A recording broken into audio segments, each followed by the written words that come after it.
Olá, eu sou a professora Silvana, vou me audiodescrever.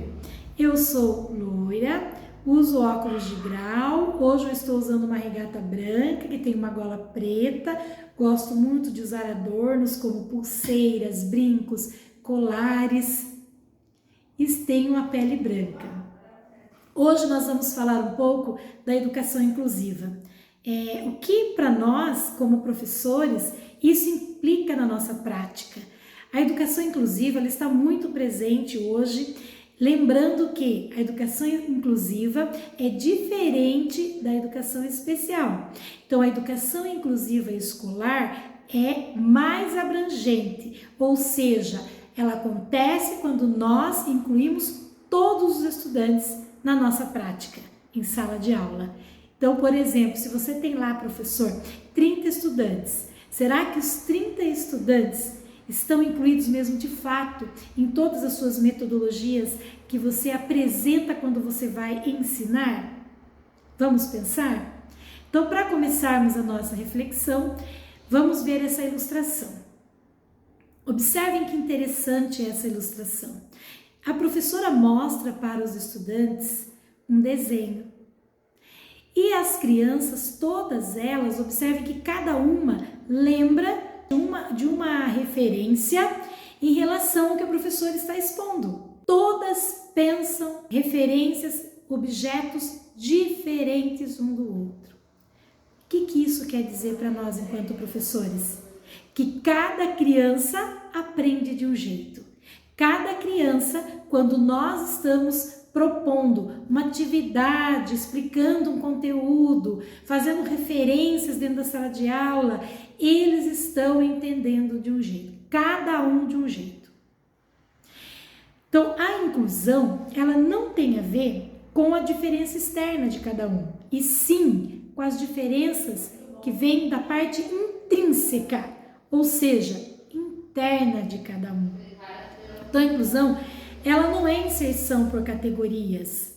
Na minha sala de aula, eu posso ter várias peculiaridades, mas eu não posso fazer agrupamento por categoria. O agrupamento por categoria tem mais a ver com a diversidade que eu tenho em sala de aula. Então, pensando que a inclusão, ela não é categorização de pessoas por característica. Então, eu não posso, por exemplo, pensar na cor do cabelo de cada um e categorizar isso, não é. Então, a inclusão, ela vai além disso, porque, na verdade, ela vem falar para nós de vários aspectos, né? Tanto nas suas manifestações intelectuais, sociais, culturais e físicas. Então, é muito abrangente. Então, na minha sala de aula, o que eu tenho que pensar? Eu tenho que quebrar essa coisa de como eu ensino, me ver ensinando, para como o estudante aprende. Quando a gente pensa dessa forma, muda o nosso olhar.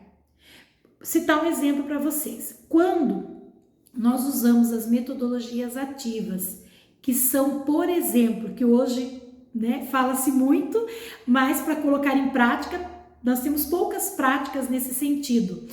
Quando fala-se em rotação por estação, nesse tipo de atividade, nesse tipo de proposta, de metodologia, o professor pode ver claramente no grupo de estudantes que ele coloca, quem consegue, por exemplo, aprender fazendo, aquele que consegue aprender pesquisando, aquele que consegue aprender apresentando para os demais.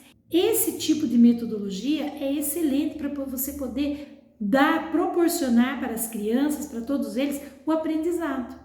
Então, apenas um tema trabalhado em todas as estações, mas de formas diferentes, você consegue visualizar ali que todos os estudantes estão envolvidos. Todos eles estão envolvidos. Diferente, por exemplo, de uma aula expositiva. Numa aula expositiva, todas as crianças ali paradas, ouvindo o professor falar, somente o professor falando, não há nenhum tipo de interação. Alguns conseguem aprender, mas os 30 que você tem na sala de aula, provavelmente não. Porque numa avaliação daquilo que você passou, uma avaliação posterior, como que vem essa devolutiva do estudante para você? Então tem que começar a analisar isso. Eu estou de fato incluindo todos na minha aula, no exercício que eu estou propondo, todos eles estão aprendendo da forma com que eu estou colocando para eles? Na verdade, para nós superarmos, né, para nós de fato incluirmos, nós temos que superar o sistema tradicional de ensinar. Isso é urgente. Por quê? Porque hoje os estudantes trazem muito mais conhecimento para nós do que antes.